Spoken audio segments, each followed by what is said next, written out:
Olá pessoal, esse é o programa Nossos Filhos e hoje a gente está recebendo o optometrista Marcelo da Silva Maronese da clínica Optocin, que vai falar para a gente um pouco a respeito do trabalho deles e também da importância de cuidar da saúde dos olhos das crianças. Seja bem-vindo, Marcelo. Quais são os problemas, mais comuns aí que as crianças têm nos olhos? Primeiramente, gostaria de agradecer o convite, dizer que é muito importante para os pais, para a família sempre estarem inteirados do que acontece ali com a saúde, não só da criança em si, da saúde no geral, mas dos olhinhos também. E os problemas mais comuns que a gente atende no consultório estão desde a hipermetropia, miopia, um astigmatismo, o estrabismo em si.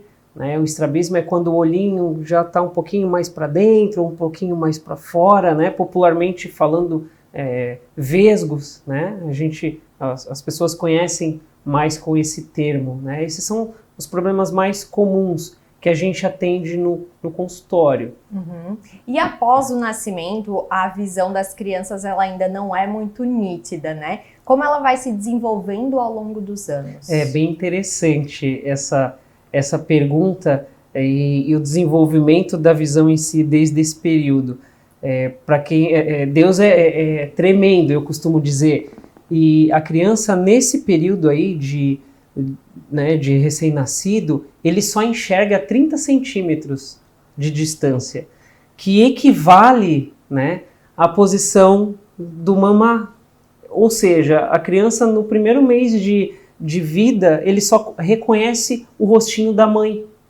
Então tudo que ele vê além disso, tudo que ele olha além disso, ele só enxerga borrão. E mesmo o rostinho da mãe, ele só enxerga preto e branco nesse período de vida.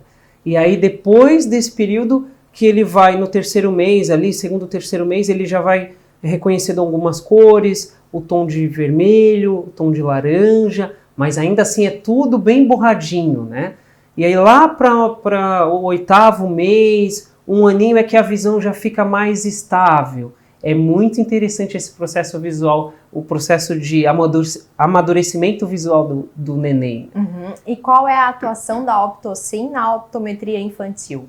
A Optocin, ela atende todas as faixas etárias, desde a pré-escola até a adolescência, enfim, a fase adulta, e ali a gente trabalha com reabilitação visual. Então, a gente faz não só a prescrição de óculos quando necessário, mas a gente faz a correção do estrabismo, a gente chama isso de neuroadaptação, de neurocorreção. É onde a gente ensina o cérebro a enxergar com aquele olhinho que tem uma dificuldade. Às vezes eu pego casos em que a criança enxerga super bem com um olho, mas com o outro não. E aí é onde a gente entra, A gente faz essa reabilitação visual. E de quanto em quanto tempo crianças e adolescentes devem fazer o exame da visão? Eu sempre digo para os pais que o ideal, claro que ali quando nasce já é feita uma triagem, Aí depois, no primeiro mês, a criança retorna para fazer novamente o exame ali do olhinho. Aí depois com 3 meses, 6 meses, 1 ano, e aí que muda um pouquinho mais o cenário. Se a criança precisa, nesse período, usar óculos, eu peço para que retorne de 6 em 6 meses. Caso desenvolva uma visão saudável, de 1 em 1 ano. Certo. E qual a principal causa da cegueira infantil? Tem como prevenir? Tem. Por isso que é muito importante fazer o teste do olhinho ali no nascimento, Naquele teste já detecta se a criança tem uma catarata congênita, por exemplo, que se não detectada ali no nascimento, ele pode desenvolver sérios danos na visão da criança no período de amadurecimento. Uhum.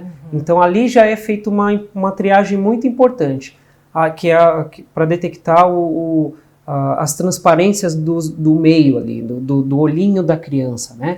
Então, quando o médico coloca a lanterninha ali, na realidade ele está vendo se a resposta da emissão da luz volta para ele uma nitidez, uma resposta nítida, se ele consegue verificar a cor natural do olhinho da criança. Se a resposta for positiva, descarta uma catarata congênita, por exemplo. Entendi. Né? Bom, aí, eu ia te perguntar, né, se a criança pode ter catarata, como que os pais podem ficar atentos aí, se tem alguma coisa errada? É um pouco difícil, por exemplo, a olho nu, detectar uma catarata congênita. Por isso a importância, né, de sempre fazer a bateria de exames, né, para ver a saúde em geral, mas a do olhinho também. Então, tem muitos pais que estão acostumados a todo ano, vamos fazer uma bateria de exame para ver como está a saúde, mas não fazem a do olhinho.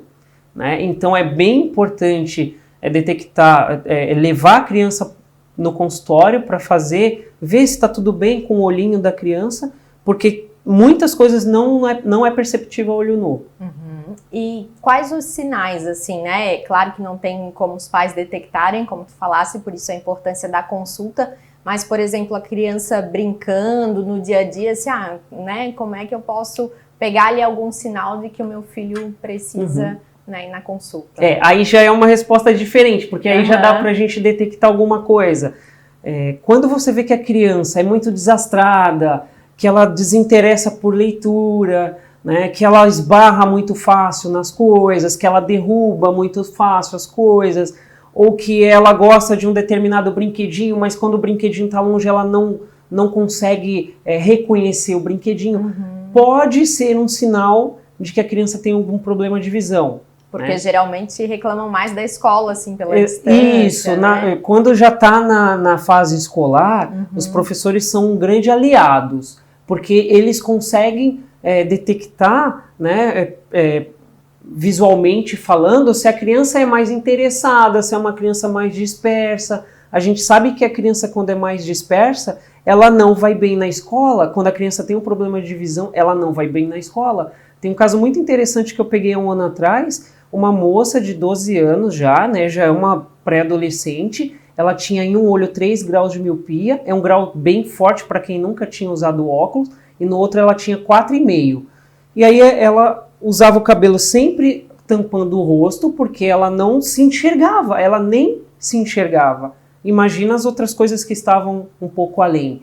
E quando a gente fez a correção visual, foi bem interessante, porque ela chorou, eu chorei, a mãe chorou, porque ela nunca tinha visto o mundo daquela forma. Nossa. E aí muda tudo, muda a forma do penteado, aí ela já queria passar um batonzinho, ela já queria se arrumar melhor, coisa que antes não era feito. E muda muito, enxergar bem é tudo. Com certeza. E quando é detectado, por exemplo, um olho preguiçoso, né? O que deve ser feito? Tá, o olho preguiçoso, ele tem uma correção muito boa quando é detectado na infância, né? A gente sempre diz que até os 7 anos é a idade-chave para uma possível correção. Depois disso, não é que não dá para corrigir, mas fica bem mais difícil porque todas as estruturas do olhinho já estão praticamente formadas. Então, quando tem um olho preguiçoso, a gente no consultório detectando isso, a gente começa a exercitar esse olho preguiçoso. De que forma? Prescrevendo alguns exercícios para o paciente, né, no caso a criança e a família fazerem em casa, e outros a gente faz no consultório. Então a gente tampa o olhinho bom para estimular o cérebro a aprender a enxergar com aquele olhinho que não é tão bom. Certo. E tem algum tratamento ou óculos de descanso que ele pode prevenir algum problema de visão, se já usado desde cedo? Essa é uma questão bem delicada no nosso meio, né? O óculos de descanso. Eu sempre digo para os meus pacientes, não existe óculos de descanso. Se você está cansado, o que você vai fazer? Descansar? E o óculos de descanso, eu sigo mais ou menos essa linha. Tem gente que ama e tem gente que odeia. Porque às vezes a pessoa vai no consultório, ele tem a ideia que ele tem que sair de lá com uma receita para fazer um óculos, por exemplo. E nem sempre é isso. Eu pego muitos casos, eu tenho um filho dos 15, 4, 2 e tenho que estar na barriga. E eu sempre, eu sei bem o que é uma criança quando tem só um cansaço visual. Então ele vai reclamar de dores de cabeça, ele vai reclamar de enjoo, E aí no exame refracional a gente detecta, né, isso e prescreve a melhor terapia visual. Geralmente eu vou pedir para os pais diminuírem o tempo que a criança fica no celular, né, e observar ali como que vai ser a reação dela daqui para frente. Muito provavelmente as dores de cabeça melhoram quando tem, né? Esse é a minha linha de raciocínio para o óculos de descanso. Mas existe um tratamento na lente do óculos, que geralmente eu peço para fazer, que é para barrar a luminosidade dos componentes eletrônicos. Isso sim eu acho que ajuda bastante. Uhum. E falando nisso, né, agora durante a pandemia também aumentou aí o tempo de exposição aos tablets, celulares, computadores das crianças, né? Tem algum tempo que é o ideal, quanto a criança deve ficar exposta às telas, né, por causa da saúde da visão? Tem um tempo. Eu sempre digo que até os 2 anos o ideal é que as crianças não tenham contato com as telas eletrônicas. Celular, tablet, enfim, computador. Primeiro que ele não tem muita coisa ali para fazer, né? A não ser jogar. Ele não vai fazer nada útil, ele só vai gastar o tempo dele ali. E vai plantar um problema visual futuramente. Por que até os 2 anos eu peço que não? Porque o olhinho, ele pode se acostumar a crescer para dentro, por exemplo. Né? Porque a criança vai ficar tanto tempo focada, o olhinho, para ter um bom foco, vai precisar fazer uma convergência.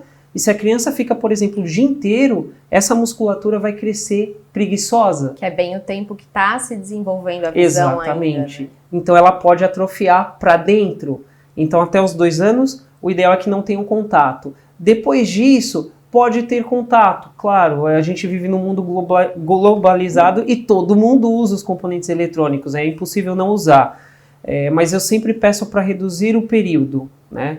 De 5 anos, eu peço só para deixar uma meia hora, 1 hora por dia. E aí quando vai ficando mais velhinho, vai aumentando um pouco mais o tempo. Mas eu sempre peço a cada 1 hora, pausas de 10 minutos, depois mais 1 hora, 20 minutos, para não desenvolver, por exemplo, uma miopia. Uhum. Então seria a partir dos 2 anos ou quanto tempo, né, puder esperar? Melhor, deixar? melhor, melhor.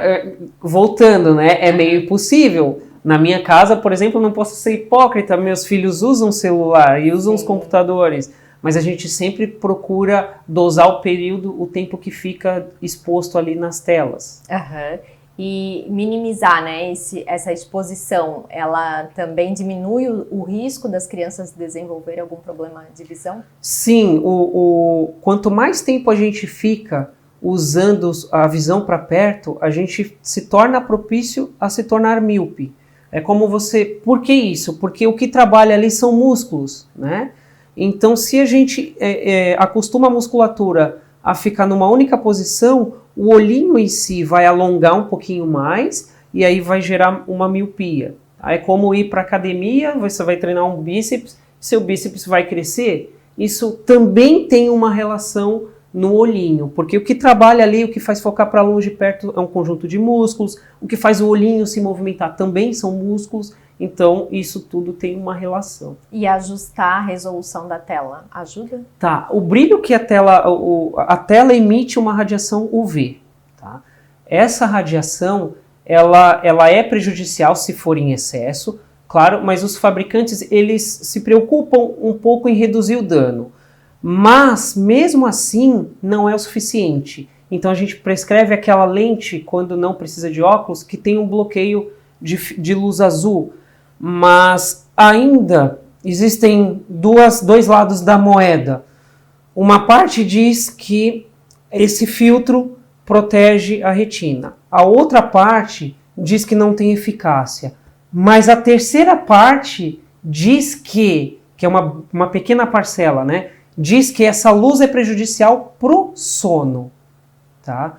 Então, reduzir o brilho da tela não vai diminuir um dano, não vai diminuir um olhinho que vai ficar mais cansado, mas vai melhorar o teu sono, por exemplo. Certo. E a Optocin atende apenas crianças ou todas as faixas etárias? A Optocin atende todas as faixas etárias. Uhum. A gente atende desde criança até a maioridade. E quais os principais equipamentos que vocês utilizam na clínica? Depende muito, tá? O principal equipamento que a gente usa é o retinoscópio e o refrator, que já é 80% para detectar uma catarata, por exemplo, né? Uma miopia, uma hipermetropia, um astigmatismo. A partir daí, dependendo da necessidade, a gente encaminha para outros aparelhos. E o tempo da consulta leva em média quanto tempo? Depende de cada caso, né? Um adolescente, por exemplo, o tempo reduz porque o adolescente ele tem respostas mais claras, mas, por exemplo, às vezes a gente pega uma criança de 5 anos que a gente fica 40 minutos numa consulta. Marcelo, e a Optocin trabalha com valores bem acessíveis, né? Qual a importância de dar esse acesso aí para toda a população poder cuidar da visão? Isso é bem, um dos, não só é um dos carros-chefes, mas é uma coisa que a gente vem batalhando bastante, né? Às vezes tem um pai de família que ganha um salário mínimo e ele não tem condições de pagar R$300, R$400 em uma consulta.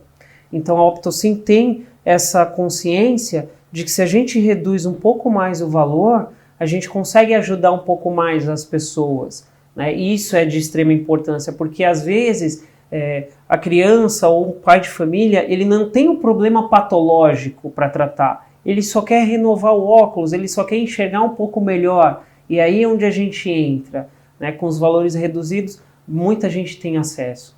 Tá certo, Marcelo, muito obrigada pelas informações. Fica aí então um convite, né, para cuidar mais da saúde dos nossos olhos. Não esquece de curtir esse vídeo e de se inscrever no nosso canal no YouTube, curtir, comentar e compartilhar esse vídeo no Facebook e também marcar os seus amigos e deixar seus comentários no Instagram. Até a próxima!